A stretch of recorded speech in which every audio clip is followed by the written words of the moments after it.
I'm Al McFarlane. Welcome to The Conversation with Al McFarlane. Today is Friday, August 26th, 2022.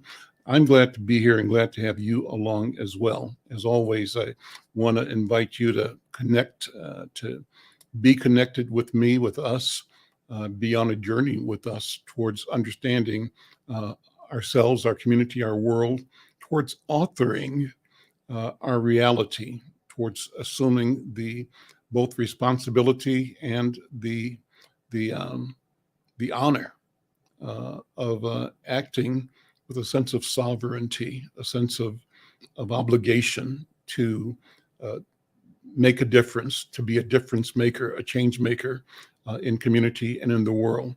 And so what that means for this program is that we want you to subscribe, be a person that shares it, that likes it, let people know that we gather here every day to talk about the world.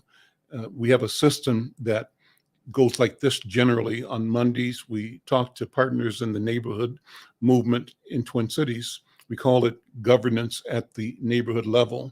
On Tuesdays, our program is elevated because not only are we doing our social media presence on Facebook and YouTube, LinkedIn and Twitter, but we're also live to a powerful community radio station, KFAI 90.3 FM, Minneapolis and St. Paul, and also KFAI.org, which is another worldwide expression in the digital space. On Wednesdays, we focus on wealth creation, generally talking about home ownership, community building. We want to have a conversation about legacy and about generational wealth, how we become homeowners, how do we become business owners, how do we become investors, how do we become savers, how do we recast our identity. I often tell people, wouldn't it be awesome if somebody dropped into the planet from some other planet, and when they were surveying the landscape of humanity, they looked at our people, Black people, African people, and one said to the other, "Oh, those people, those are the entrepreneurs." Wouldn't that be cool to be identified and to be known in the world and in the universe as who we truly are? And I believe that we are entrepreneurial people. So that's one of the ideas, the spirits that guide our Wednesday conversation. On Thursdays, I always connect with friends of mine who I've assembled under the notion of companionship, people that I've known for a long, long, long time. And we sort of talk about the way of companionship. That discussion is guided by my reading of the work of Ghanaian author Aikwe Arma, who wrote a book called The Way of Companions. And I kind of have internalized the spirit, the idea, what I perceive to be the understanding that Aikwe Arma is presenting. And I reach out and embrace people that I've known for a long time, who I know and feel that we are all on a path together, a path of improvement, of building, of clarifying, of innovation that has a goal of continually improving each of us. A goal that says, the world is not mysterious, it's simply complicated. And we are complicated beings, and we're equal to the task of decomplicating and navigating the complicated world, innovating, improving, sharing, and demonstrating what it means to be a human being. Fridays today, we call this the Healing Circle, and we are joined in this idea by our colleague and leader, Dr. Bravada, Garrett-Akinsanya. She is the leader and president of the African American Child Wellness Institute. She is also the principal at Braken's Consulting and Psychological Services. I tell people all the time that two things. One, in the spirit of disclosure, I'm on her board of directors. I'm the board chair of the Child Wellness Institute. But secondly, and also in the spirit of disclosure, but also in a marketing sense, I am proud that I have the good sense to seek therapy and counseling. And through her company and through my insurance company, I have a regular appointment I had this morning with my therapist. And it's the best way to start my week is sort of decompressing, thinking about how last week went. What are my goals for this week? What are my goals for today? How did I not focus on or achieve or have to modify any of those goals that were set?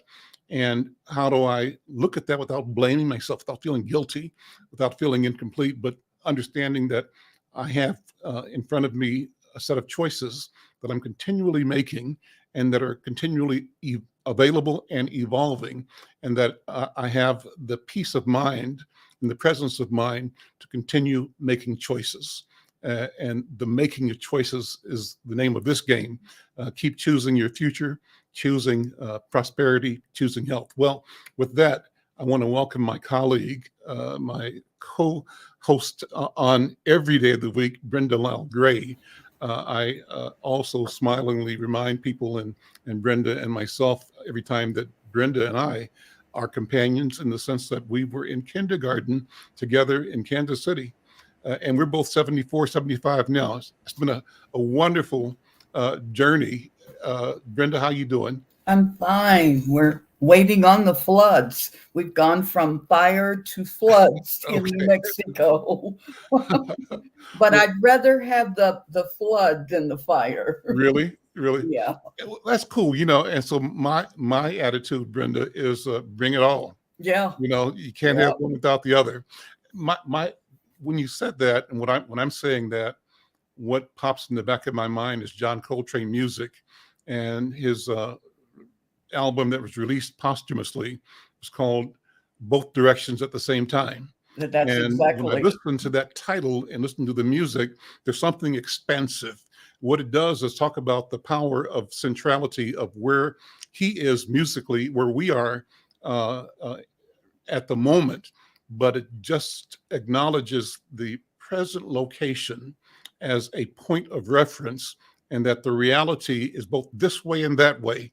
It's this way and that way, and it's ever evolving, ever changing, and that none of it is bad, that all of it is all of it, simply that. And we have access to it, and we can shape it, direct it, and be rewarded and feel complete as we engage. Well, let me do this. Let me bring in Dr. B and Dr. Oliver Williams, our fearless leaders on this discussion about health and healing. Dr. B, good afternoon. How are you? Good to see you. And Dr. Williams, good afternoon. Good to see you. And Dr. B, I'm going to turn it over to you, because you get us set on the right protocol, the right charge. So good to see you, Dr. Williams, and looking good. Thank you, Brenda. I appreciate it. And Dr. B, you have to unmute. There we go. And we're not going to we can't even get close to it right now. When I meet you personally, I want your autograph. In your book. Y'all are a mess. Well, I'm so happy that we're here this afternoon to continue our conversation about health and wellness. And I love the way our Baba, Big Brother Al, laid out the idea of making choices, because that's what life is all about. And we have a lot of pain when we are not able to make good choices for ourselves. And part of the legacy of slavery is the lack of choice. And yet, in the midst of all that, we found ways to choose. We found ways to survive and to thrive despite the limitations placed upon us. So as I think today about government, I think today about our inward ability to be self-determined, and the value in our African-centered wellness model of Kujichagulia, which means self-determination, that we get to choose, we get to name for our own, develop our own institutions, develop and nurture our own voice and our own progress, utilizing our own genius and the spirit that has been placed in us. So I'm really excited today to talk about the idea of choice and what that means personally, interpersonally, and on a larger social cultural level. I'm excited to have that talk. And with that in mind, that is why we have this healing circle, because every Friday when we gather, we see ourselves in an African village. There's one saying that I particularly like. I love African proverbs, and one of them is this. As Brother Al was teaching us about making healthy choices and realizing that the game is that you got a choice and you can decide what is in your purview to do. I think about this African proverb that says, by the time the fool has learned the game, the players have dispersed. So we don't want to be the fool and the game is over and everybody's gone and we're slow to get up and get with it. So that self-care, acknowledging our needs, seeking support in community, and providing for our own mental health and our physical health, those are ways that we can play the game and win. So we always talk in a circle, and we talk in a circle because the center of a circle is the source of power, and all of us have access to that, no matter who you are, where you come from, young or old, or rich or poor. We also use a talking stick so that we pass the power of voice among one another by electronically or virtually sending that spiritual talking stick through the group. And we also honor our elders, and we honor them because they're closest to our ancestors. And we honor our ancestors because they're closer to God, our creator.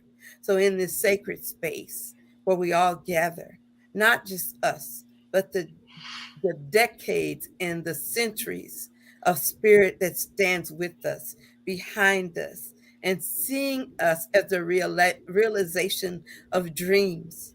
That's who we are in this space, in this present space. And we recognize that this present space is the point of power. Now, here is the point of power. We get to choose now. And as we breathe, one moment ago, we can say, I was. This moment, we can say, I am. We know more this moment than we knew a moment ago. And as we go through life, as lifelong learners, as we breathe in the gift of life and learning, may we celebrate the idea of choice. And with that, I pass the talking stick to my brother Oliver Williams. Well, for me, I guess one thing that I think about is that we're oftentimes stronger together than we are apart. And the idea of being able to get connected with people who understand your reality and can talk about issues and experiences from your point of view rather than and there's some people, you know, despite their background, have empathy enough to be able to want to understand your experiences. That's important. There's some great people associated with that. But what I found is the fact that it can be more seamless if you're able to get connected with people who truly understand your reality and your experiences and your point of view and help you problem solve within the context of what your experiences are. And that's something that's important to me, I think. And that's something that I mean, sort of personally found important. But I've also noticed it being a trend in interacting with people who are also African Americans. You know, you don't have to explain your reality to them or understand why something's important, or that when you're having a discussion, it goes over their head entirely because they don't see the critical points. So, I love what Dr. B had to say, because I agree with her, totally associated with those things. And the idea of choice. I think that's something that's real important. And so with that, I pass the talking stick back to Al. And you're muted. Let me simply pass it over to Sister Brenda Lyle-Gray. Brenda, here's the talking stick. You know, thank you, Al. I was sitting up here thinking that when we were growing up, we didn't have a lot of choices. But the ones that our parents sort of shaped for us, and our neighborhood shaped for us, and our churches and leaders. Um, we're 75 years old, and we have just put it out there in so many different ways of thanking our ancestors and especially our parents for giving us that strength and some type of discernment. I've had a rough week. I'll be quite honest, and my daughter is in surgery right now. But I I told Al, I said, I've learned to put on a good front because I know about responsibility. And sometimes you have to put those things in a box and say, God, can you take care of this for a while? And then I'll come back and we'll pray together again. So we are awfully, when I've been listening to Dr. B and Dr. Williams for months talk about resilience. And Dr. Williams had a health scare. And, look at him now. And it is because we have touched the hem of the Creator. So I just want people to know, as tough as it gets, we are built of bricks with real strong cement. Just like this little girl behind me, Ruby. I have to keep her with me all the time, Ruby Bridges, because I never saw a mother or a child so strong. And what was really so beautiful about the movie, because I didn't find it in the book immediately, was that she was praying for them. And no one could figure out what she was saying. The sheriff, the teacher, she was praying for them. And then she went back and stood in front of danger because she said, I forgot to pray for him. So I figured if a 5-year-old can do that and withstand that, and if a mother could be that strong, we need to run back to that point so fast to save our children. So I just want to thank my ancestors. And every time I hear you, Dr. B, talk about how our ancestors are close to our elders, to our Creator, I know, because I don't think the average person would be able to withstand what I did this week. And so to sit here with my friend of 70 years, my goodness, let me just get my chalkboard and count my blessings. And a prayer out for my daughter's surgery. It's a reconstructive knee surgery, but she's still going under the knife and she's still my child. So anyway, I just need to say thank you. So I'm going to pass it back to my friend, brother.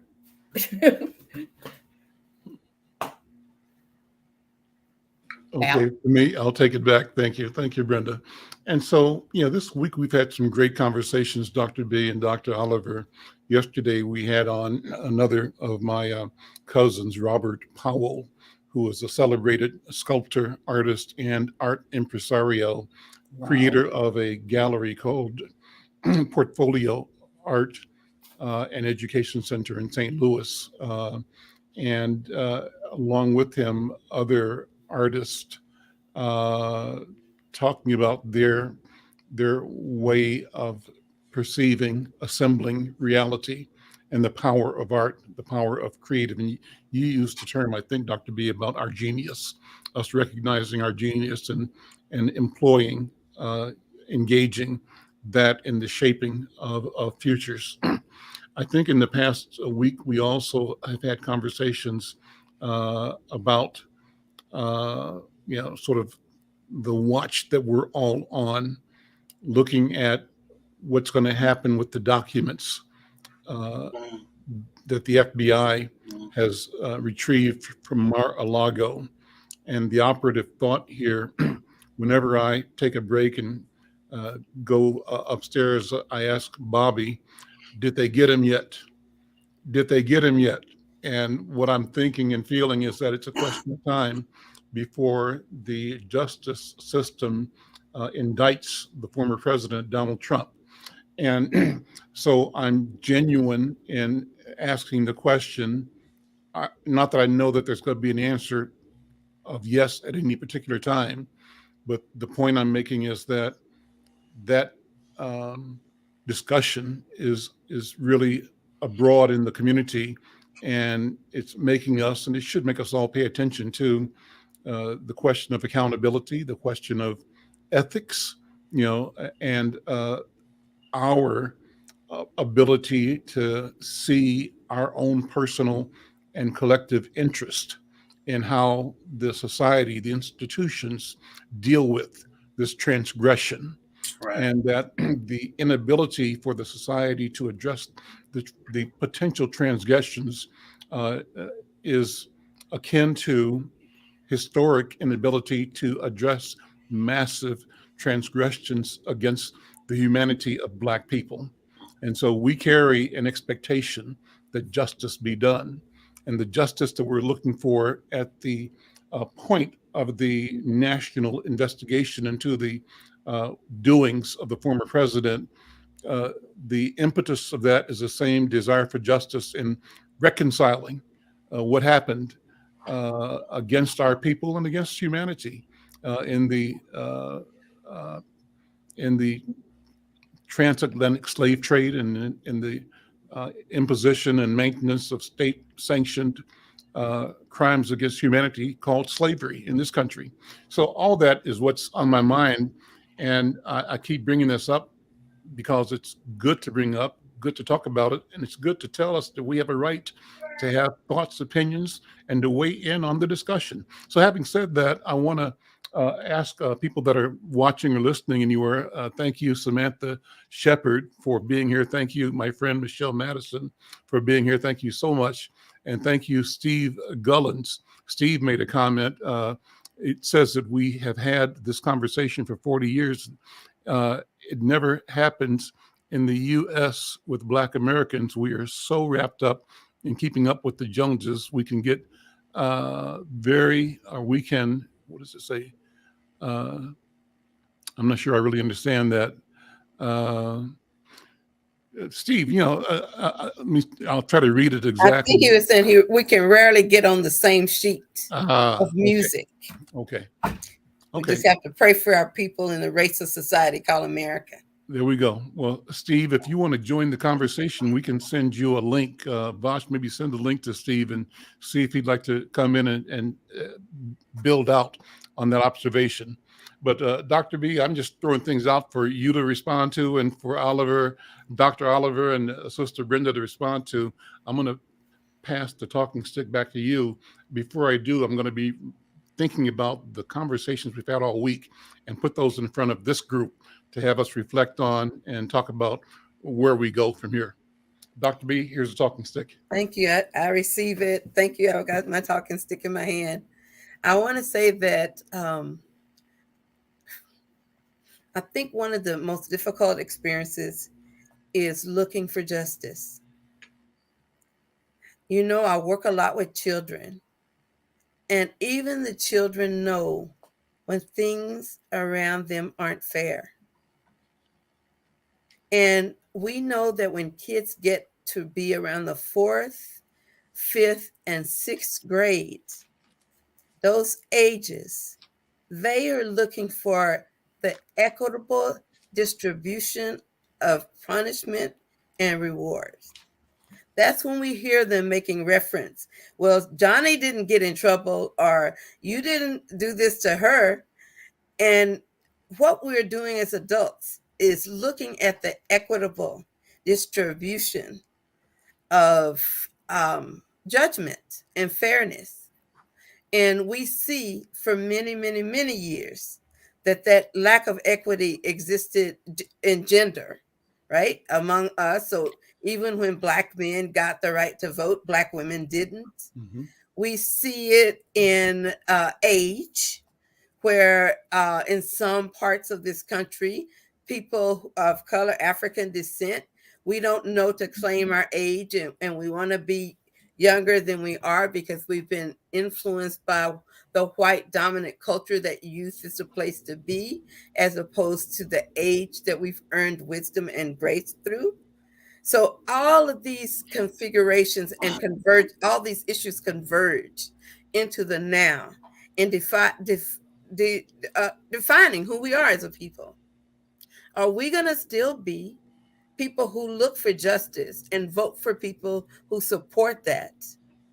Or are we going to be apathetic and let everybody else have the power so we can say it's not my fault you got that crazy president because I didn't vote?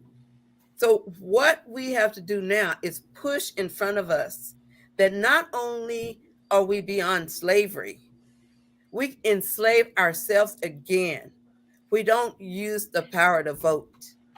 We enslave ourselves again when we as parents don't go up to that school and figure out what's happening in that school with my children. We lose our power again when we don't use our voice, when we go to a doctor's office and we know we looked up on Google that there's got to be a less invasive procedure than what we're seeing. And we let the doctor treat us any kind of way. Those are ways we co-sign that lack of power in ourselves and in our community. And we can take responsibility for that part.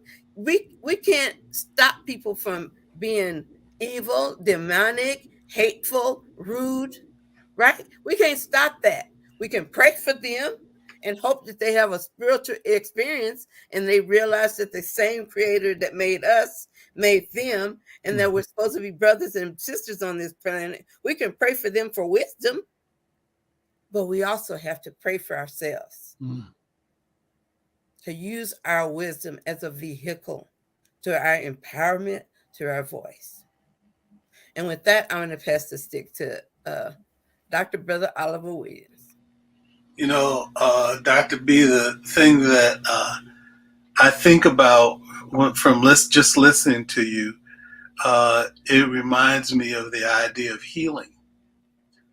And healing is something that's real important, but sometimes people think of it as an isolating experience. You know, that healing is just about, you know, what you do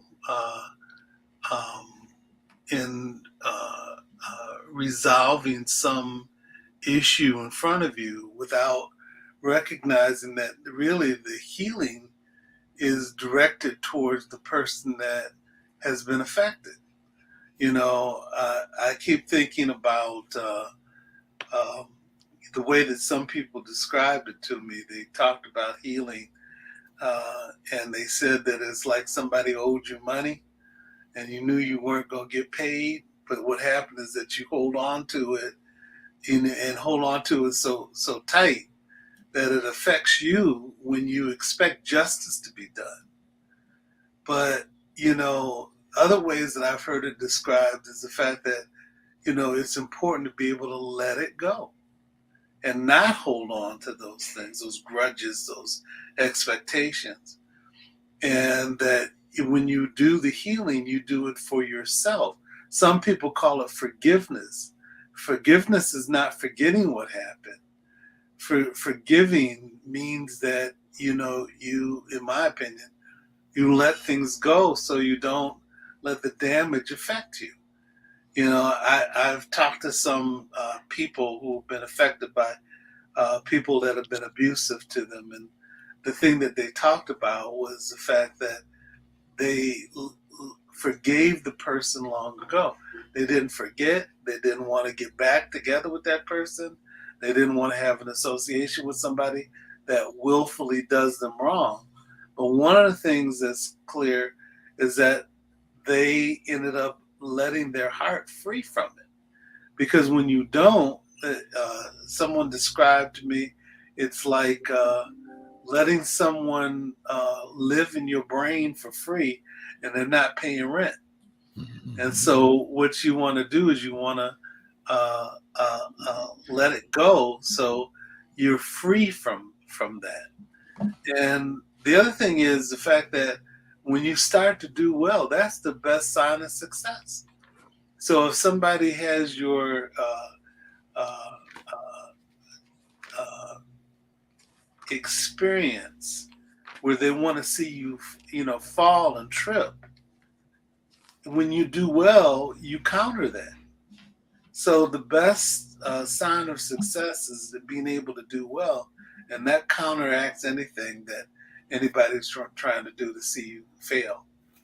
So that's what I think about when I think about people enduring and succeeding and moving forward, is being able to let those challenges and go, and not harbor any ill will towards someone. Although when I know some of the things that people have experienced, among the things that I think about is that sometimes it's amazing to know that people can forgive someone and can let it go. And so that's what I wanted to say in that regard. And Brother Al, one of the things that I wanted to ask you about is I see that there's something about tickets for the state fair. Mm-hmm. So I'm going to let you speak to that. So Okay. Yeah, I was going to just remind people that all this week and early next week, we're going to be giving away complimentary tickets to the Minnesota State Fair. It started, I think, yesterday or today, and we happen to have tickets. And if you're listening and are interested in going to the State Fair, we want you to go as a guest of this program. We're going to eventually be like Oprah and give everybody a gift, but we're starting with State Fair tickets, and we have them in possession. If you're here in Twin Cities or in Minnesota and you want to attend the Minnesota State Fair, I've got tickets for you. And the way you can get a pair of tickets, or perhaps even more, is simply to send me an email. My email is on the screen, Al McFarlane, al@insightnews.com. And, I'd love to hear from you. Just let me know that you watch the program, that you like it, and or that you don't like it. Give us recommendations on how we can improve it, make it more relevant to you, have more fun with it. But in doing so, with that kind of note, simply say you want to get a ticket or two or four, and we will accommodate you. You send me the email, I'll send you a note telling you where you can pick your tickets up to the Minnesota State Fair. And we'll remind you of that before the end of the program today. So that's what that. Thanks for bringing it up, Dr. Oliver. So I got that message in. I wanted to sort of build on what you were saying about healing, and I think about healing in my mind. And you can tell me, critique my understanding.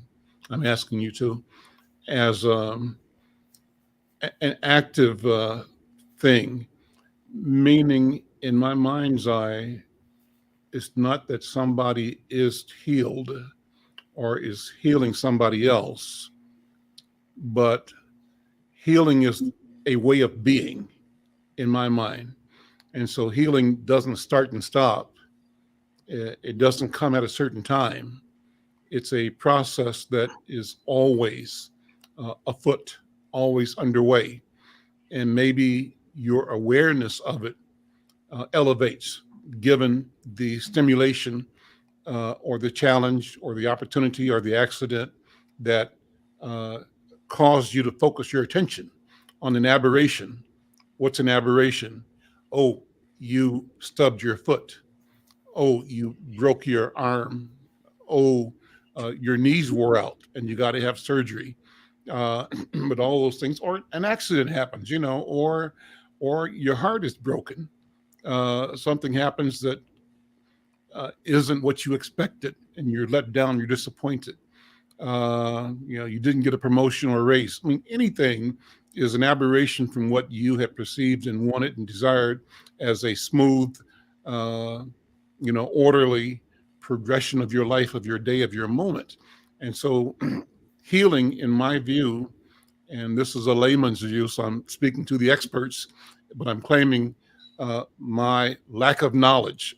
And so this is a confession, seeking the advice of the experts, the healers, Dr. Williams and Dr. B.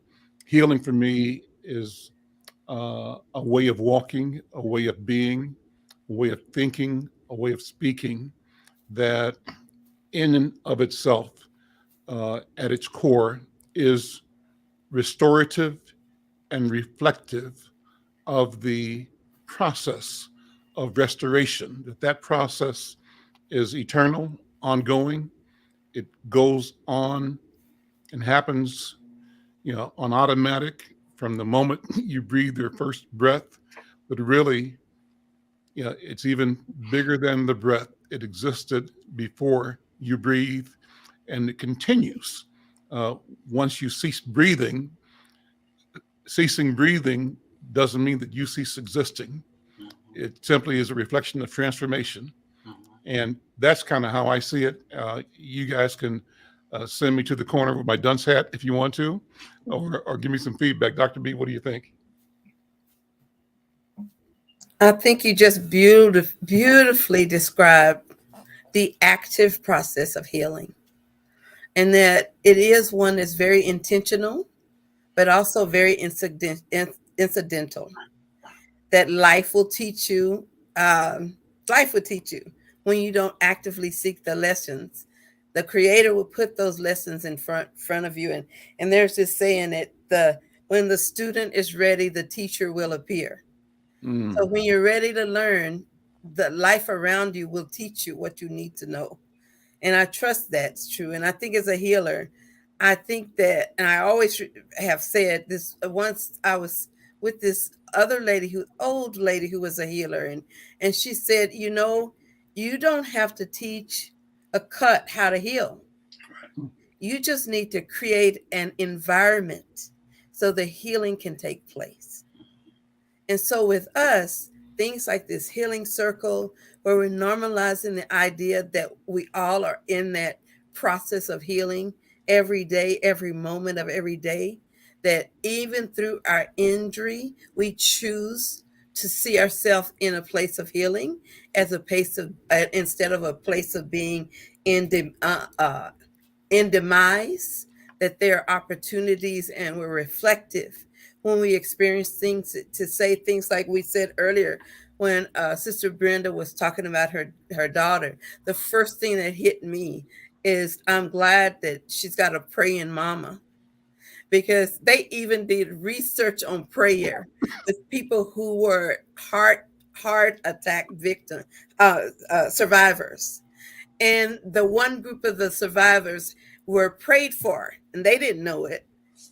And then the other group, they weren't prayed for. And somehow when they analyzed the data, they found that the group who was being prayed for, whether they didn't even know which group they were in, that group healed faster. They had less complications. And the only difference is that they were prayed for. So for somebody like me, seeing that confirmation that there is a God, a spirit bigger than me and any of us, that their breath was here before I breathed it, and that it will be here after I'm gone. And when I'm transformed to that next rite of passage for death, where there's no limit to what you do, where you are, no space or time can limit you any longer. That's the place where African people say you're free, because we are spirits having a human experience. Yep. And so as we think about that, and as my prayers go out in my spirit for Brenda's daughter, I know she's okay, because she's got the ultimate doctor who create every cell in her body. Right. Then I have peace, because she doesn't just have a praying mama, she got praying friends. So with that, I pass the talking stick to Sister Brenda. I just wanted to comment on one of the shows this week. I know Al kind of wanted to touch on some of them, but when I think about the conversation on affirmative action and how people are saying now that Biden is paying some of the student loans.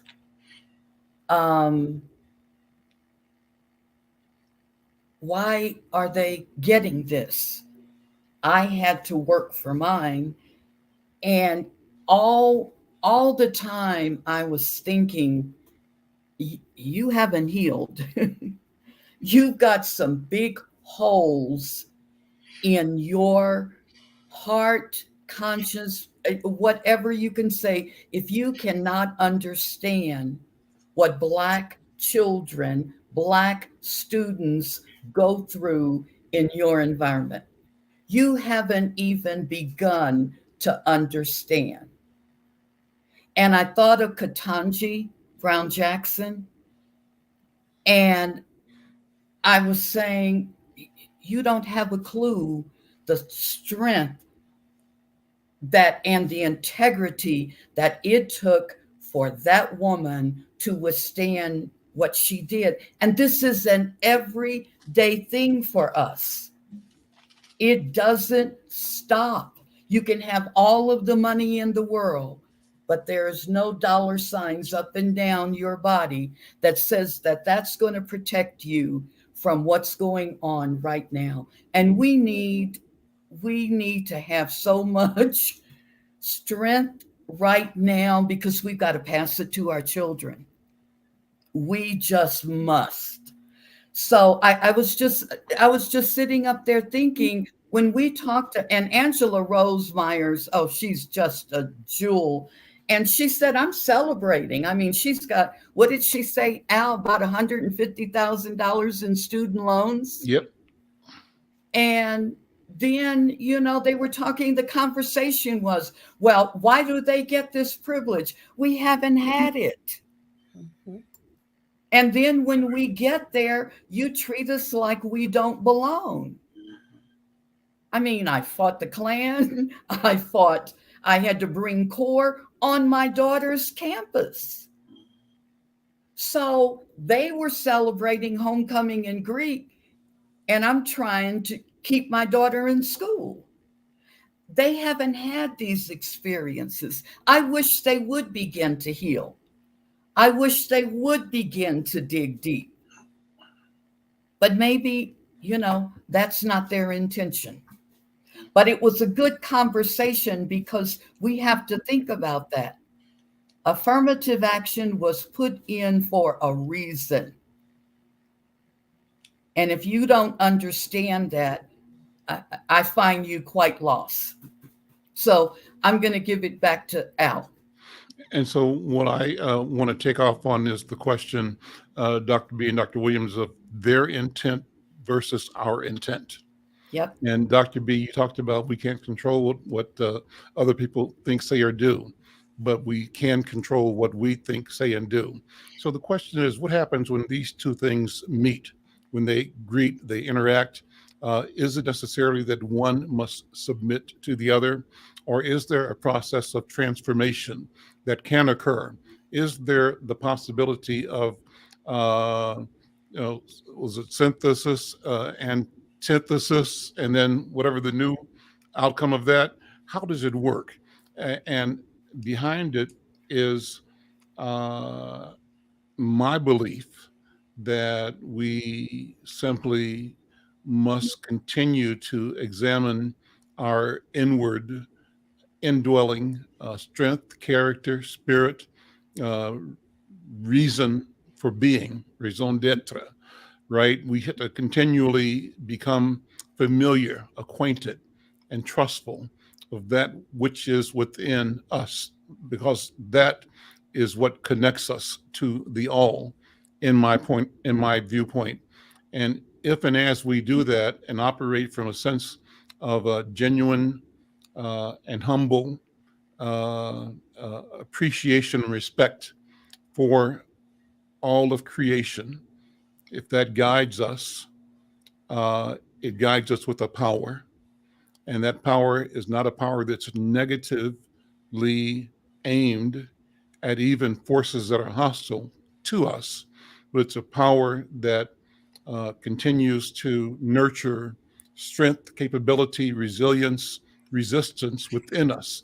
And the brilliance of the resistance is that it is infectious, and that the logical conclusion of us being our brilliant selves is the transformation of everything around us.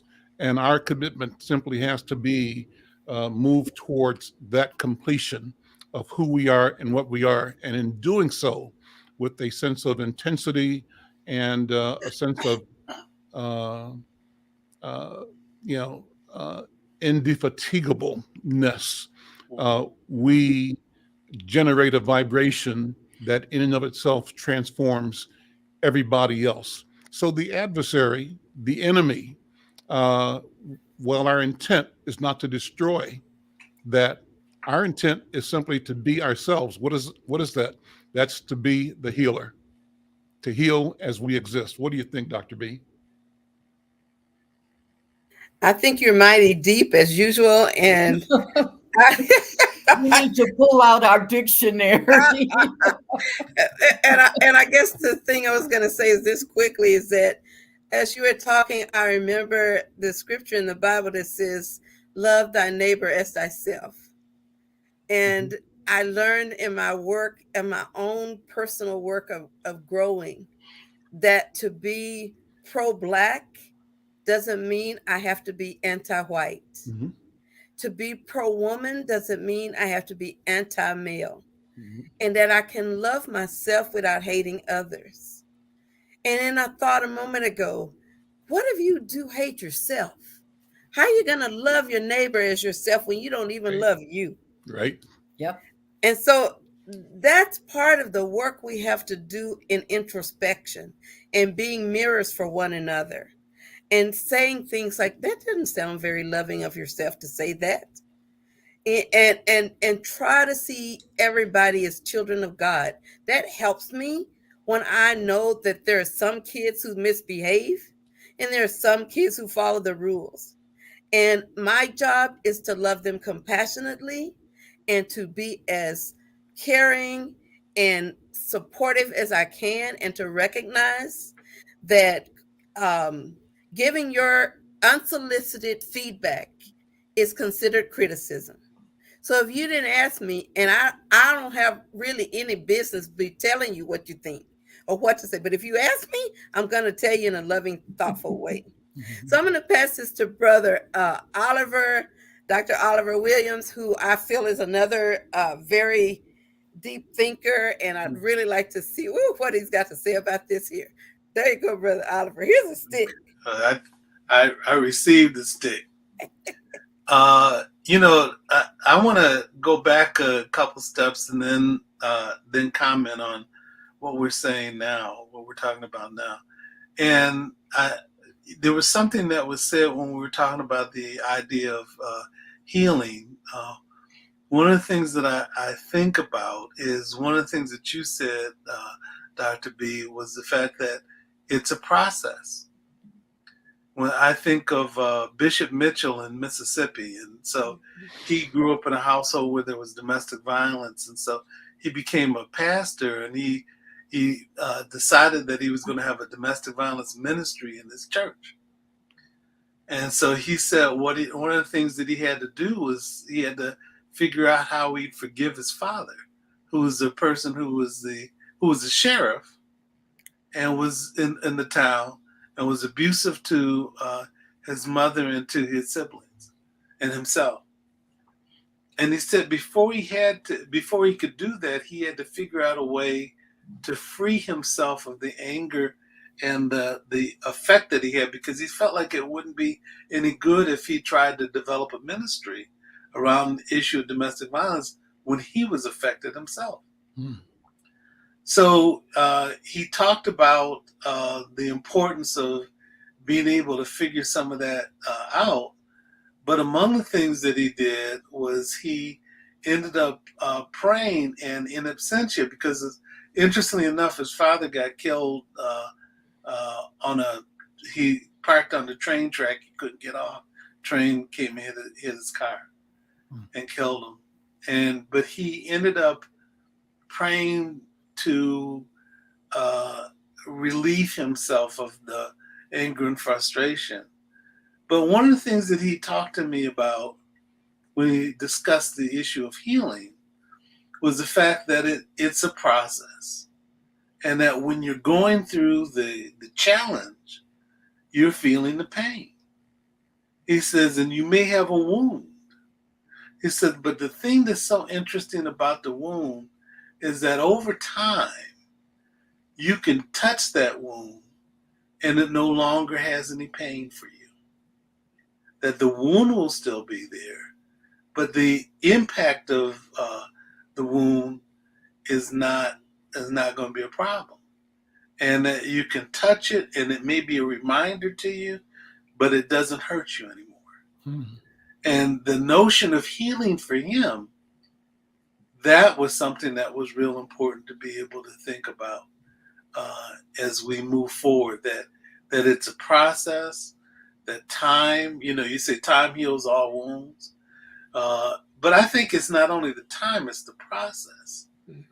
And what one can do actively to be involved in that, but also what people could do passively to do that. And I think so I think of being reflective about the issue of healing. One of the things that I felt was challenging for me was growing up in a high school that was where we had 16 Black students that went to my high school. And so as freshmen, we had 16, but we only graduated 3 of the 16. It was me and 2 other brothers. And reflecting over the challenges that we experienced when we were going through that was mind-blowing. But I had a praying mother too. And there were things that we had to do to respond to. And it was also during the time knowing that education but civil rights was important. And you had to deal with those challenges, but you dealt with it with strength. And so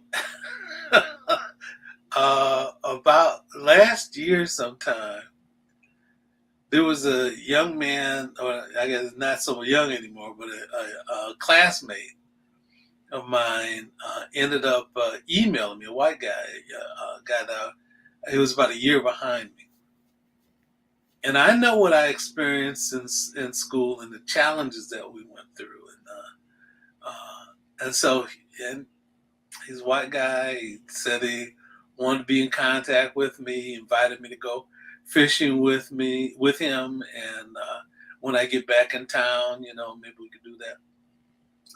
So I said, well, I'm open to it. But then he started posting things that were pro-Trump. And I'm, thinking to myself, so what is this all about? And you think about being reflective. And I wasn't trying to visit harm on him. But I also know that one of the things that you have to do when you're healing is when you have information about people that are not contributing to your well-being, you eliminate them from your presence. And so I told him, I said, you're promoting Trump. Trump's a crook. And he was trying to say that he wasn't a crook. So I said, we have to part ways. I said, so lose my Facebook address and my information, I'll lose yours. And I wish you well. Yeah. But we have to move apart. So this idea of being reflective about where you are and who's contributing to your life, who's not contributing to your life, making some decisions and choices around that is something that I think we got to do in this process of healing. Like I mentioned, I said, I still think I've dealt with PTSD as a consequence of growing up around the Detroit riot when I was a kid. Certainly going to that high school, I have a friend that one of the 3 Black people that graduated, he became a fighter pilot. And he went through the Navy and became a fighter pilot. And then another colleague that ended up getting a gig and became a manager. He passed away, but my buddy that was a fighter pilot is interesting, where he seemed to want to engage the community, but engage. We went to, and I only went because he asked me to go. But we went to a high school reunion. And so I went to the high school reunion, and it seemed like he was engaging with those people. And maybe he was at a place of forgiveness and healing that I haven't made it there yet, when you talk about it being a process. But he was engaged, and I'm trying to figure out, what did he want from them? Yeah. Because I cut myself away from needing and wanting it. I wasn't unpleasant, but I wasn't, engaging and trying to be buddy with everybody either.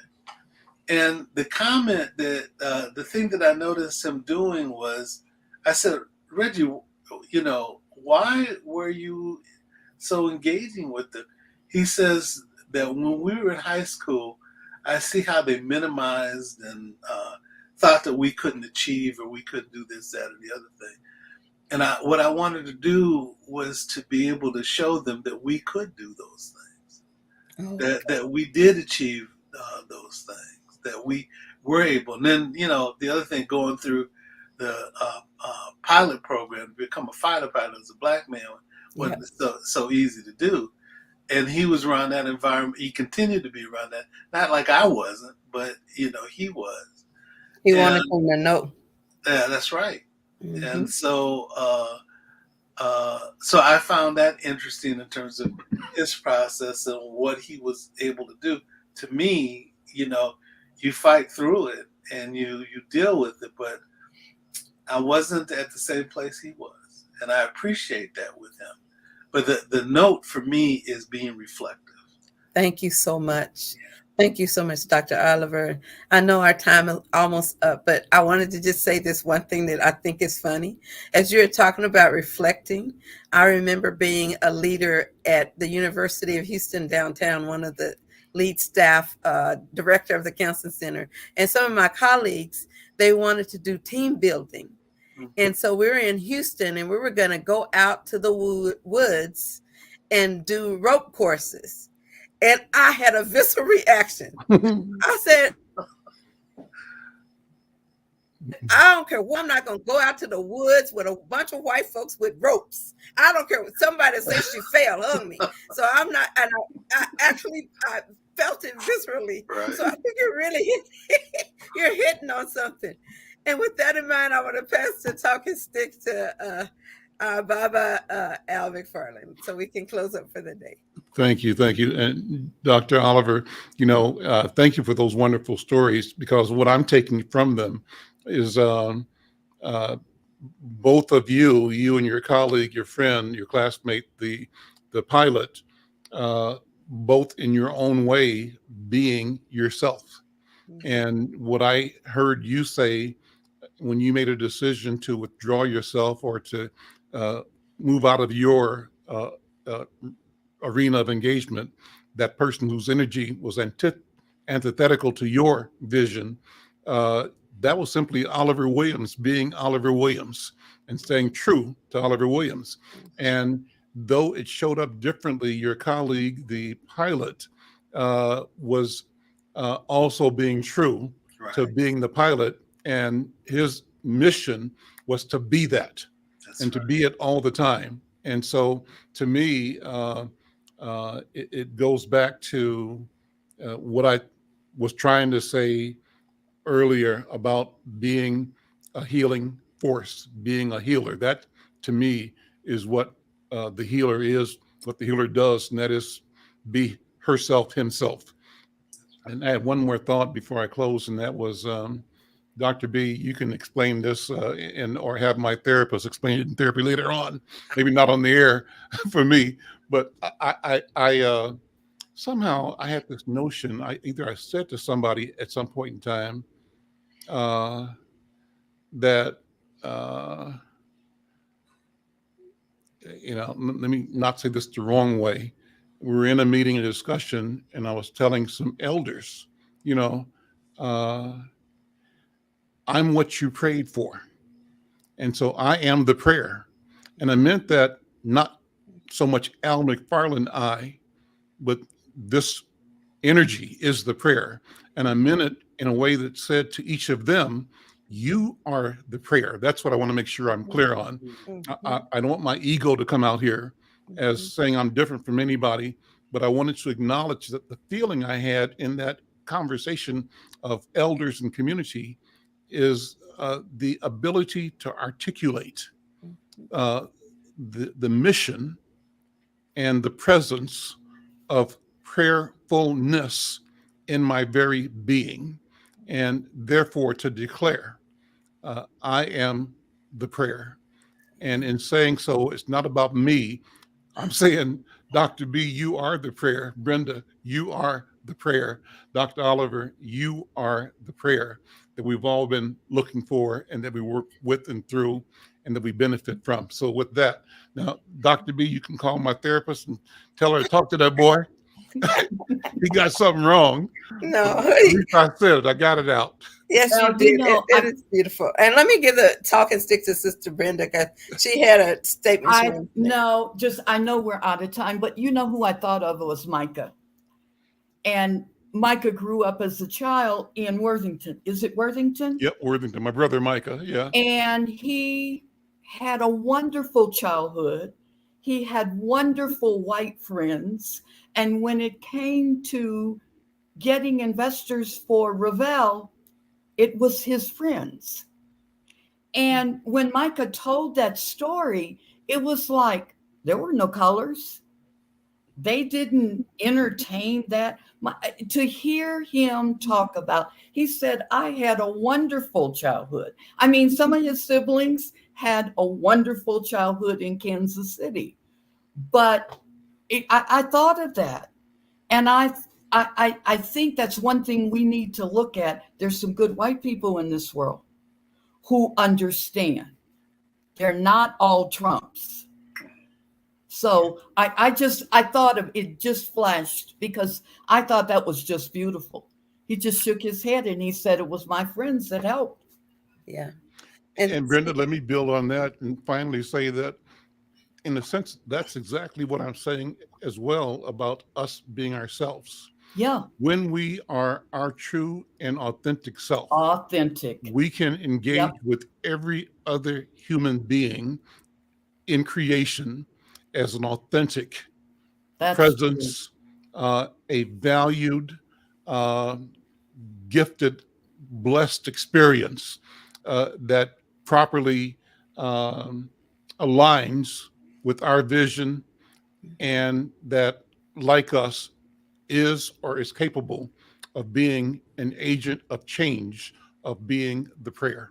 With that, I'm going to call this meeting to close. And thank you all for being here. Always is. I second that. All right. You know how I am about that healing circle, because I come out and I have just a little bit more healing. That's right. That's right. And it's really based on love. Thank you. Thank you all. We'll see you next time. I'm Al McFarlane. And this so good is seeing you. The Conversation. Well, Dr. Williams. Yeah, thank you. I'm in process. Bye, everyone. Everybody's